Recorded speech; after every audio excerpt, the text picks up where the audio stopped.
Is 2025 the year to strike in property? And are there any surprises that you should be aware of? Here are my property predictions and my strategies for 2025.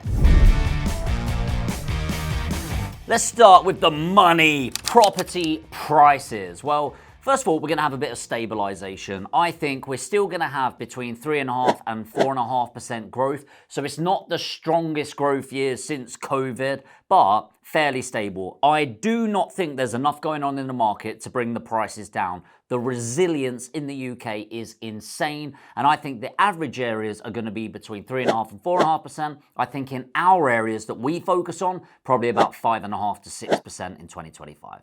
Interest rates directly correlated with inflation. So the idea of interest rates is to slow down the inflation. And in all, in 2024, it did a bloody good job. Here's the thing. Theoretically, we shouldn't be able to afford anything. Think about it. Like psychologically, everyone's talking about how hard it is, the cost of living crisis, and yet people clearly can't afford it. And what I mean by this is companies are not firing people, whereas theoretically they should be right now. And people are paying their bills, their rent and their mortgage, whereas theoretically they shouldn't be able to afford it. And the reason that that's a bit of a problem is that people just have this massive spending attitude that we've always had, but from COVID especially, it's a really big impact. So what does this actually mean for interest rates? Unfortunately, I don't think interest rates are going to come down as much as we think they will. Now, that's not a bad thing. It adds a barrier to entry. I think we'll still see a bit of a decline, but I think it will be between 1 and 1.5% over the course of 2025. Rental market, the only way is up, baby. So this is a really big thing. Like, I feel bad for renters. It's just going to get more expensive. There it is. It's shit for renters. It's fucking great for us investors. And if you're watching this and that pisses you off, you're probably on the wrong channel, to be fair. But seriously, it's kind of mind-boggling. It's so expensive where we are right now, but rents are just going to keep going up. And the reason for that is the irony, and I don't often talk about politics, but Labour are putting a lot of changes in that actually fuck over the renter.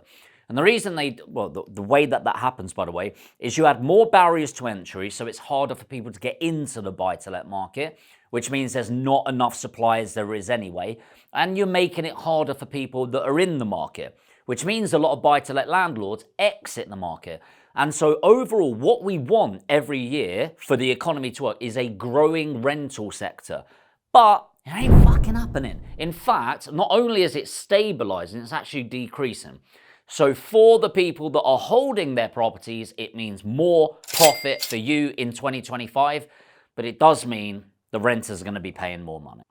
To give you an idea, it would not shock me if on top of the already crazy prices, we're talking at least another 5% increase in 2025. I think a lot of this data points towards the simplification of your approach in property. And so there's a lot now because of these added risk components with the more creative strategies out there like service accommodation, HMO, is we're seeing a massive decline in people buying those types of assets with more of a focus on boring vanilla buy-to-lets. And that is going to increase with our investors in 2025. And I'd strongly recommend that's where people put their focus, probably over the next couple of years especially. The next thing is area disparities, and there's very much, it's been going on for years actually, the North and South divide, the Northerners, yep, and Southern monkeys like me, there we go. So, Southern monkeys, Southern fairies, I don't know, we get insulted either way. So, there's been this divide for a while, but the wealth divide is changing. And it's really important to understand why. Number one, outside of London, salaries are actually evening up north versus south. So for example, if you work in Kent in the southeast or you work in Leeds, very similar salaries. So obviously London's its own sort of microeconomy, crazy shit going on there, right? But the thing is, you've also got evening up of salaries, but also people that work in central London no longer need to live there. And you're noticing this a lot more, offices in London becoming more vacant, because since COVID, people working from home, there's kind of this balance of, yes, they're working less, so factually the people that work from home actually produce less for their employer, but also there's no cost to the offices. So I actually personally know people that live in Leeds but work 5 days a week in London, but they don't need to leave their own home. And so a lot of people are getting London-based salaries without actually the need to live there. Why does this matter? Well, because of this wealth divide, when people are looking to buy properties to live in, they're realizing that the quality of life up north versus south is staggeringly different. Like, it's not a little bit better, it's an insane level. And I can talk from personal experience there. The people actually like talking to you up north. I know that's fucking weird for any of you Londoners where we don't like making eye contact, let alone talking to anyone, right? But the quality of life is drastic. And a huge part of what this is going to impact is property prices. So the median price of the average property in the UK is circa 300,000, right? And when there's movement in the market, everything goes towards that average. So all the properties that are above that price starts to slow down and either stabilizes or comes down in value. And anything under that price goes up. So in our investment areas where our average property is 140 grand, but in our areas the average household income is 50 to 60,000, there is a huge amount of growth in affordability and the balance between the property price and the median price in the UK. In short, what is this going to mean? We're going to see a stabilization or slowdown down south, especially in central London, and anything really in powerhouses up north, which is going to be, to a certain degree, Manchester, but certainly Leeds, Nottingham, locations like that.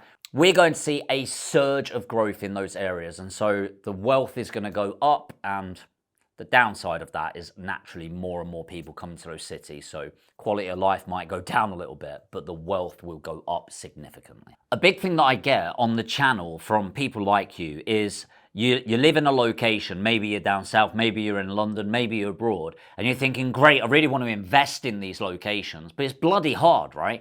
But you know, if you don't have local expertise, if you're not on the ground, if you don't have the refurb team, the letting agency, it can be really difficult. But this is where you get your teams in place, where you don't need to do all the work.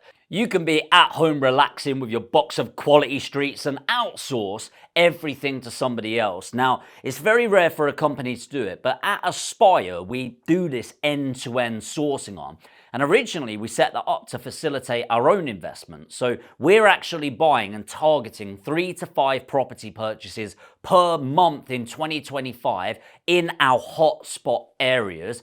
But we're going to be finding more opportunities than we can take advantage of. So if you are sat there and you want to take advantage of this area disparity, put APG in the comments, and I'd love to have a one-to-one strategy session with me or one of my team, and we can talk through what your strategy is for 2025, what funds you've got to invest, and we really need to be talking to people that have got 100 grand or more to start building their portfolio, and we will be able to help you implement that and start building your wealth in 2025. So what is my strategy? Simplicity. Honestly, something across the board that I'm looking to do in 2025 is to simplify. I think a lot of these glossy markets within property that have popped up when the market's going crazy, it's like anyone can make money in a rising tide. It's not really a skill set thing. The way that we make real money, real wealth, through these times of recalibration where the market's stabilizing a little bit. And actually, did you know there are more millionaires made in a recession than there are a boom? And it's actually the people that are strategic, get the network, and take the action by having the right knowledge to take this forward. So for me, I'm all about simplification. 2025 is going to be the year of boring, vanilla, buy-to-let properties, and I am going all in. And if you want to join me on that journey, put APG in the comments. I'll send you a link, and I'd love to have a chat about how we can help. I'm going to say this every year. It is the year of opportunity. It's just that the opportunity and how you take advantage of it changes. So don't sit around, take action, and make this your best year yet. I hope this has been valuable. Make sure to like and subscribe. And as I said, APG in the comments if you want to have a chat. And I'll see you in the next video.